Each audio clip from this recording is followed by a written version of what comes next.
রাতের শহরটা তখনও পুরোপুরি ঘুমোয়নি। রাস্তার মোড়ে ল্যাম্পপোস্টের আলোয় ছোট্ট এক দোকান বন্ধ করার প্রস্তুতি নিচ্ছে রহিম চাচা। তার দোকানে নানা রকম ঘড়ি ঝুলে থাকে, টিকটিক শব্দে ভরা এক অদ্ভুত জগৎ। একদিন এক ছোট্ট ছেলে নাম নাফিস দোকানে ঢুকে একটা পুরনো হাতঘড়ির দিকে তাকিয়ে রইল। ঘড়িটা যেন অন্যরকম, কালো চামড়ার বেল্ট, কাছে হালকা আঁচড়, কিন্তু কাঁটাগুলো ঝকঝক করছে।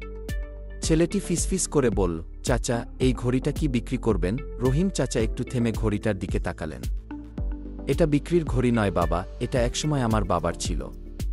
কিন্তু যদি তুমি পড়ো, প্রতিশ্রুতি দেবে, সময়ের মূল্য বুঝবে। নাফিস ঘড়িটা হাতে নিতেই আশ্চর্য হল, মনে হলো যেন সময়টা থেমে গেছে চারপাশে।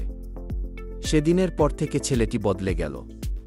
অলসতা ছেড়ে পড়াশোনায় মন দিল, প্রতিটি মুহূর্ত কাজে লাগাতে শুরু করল। কয়েক বছর পরে যখন সে শহরের সেরা ডাক্তার হল, তখনও তার হাতে সেই পুরনো ঘড়ি। আর সবাই বলে, এই ছেলেটি সময়ের দাম বোঝে, কারণ সে সময়কে হারাতে দেয়নি।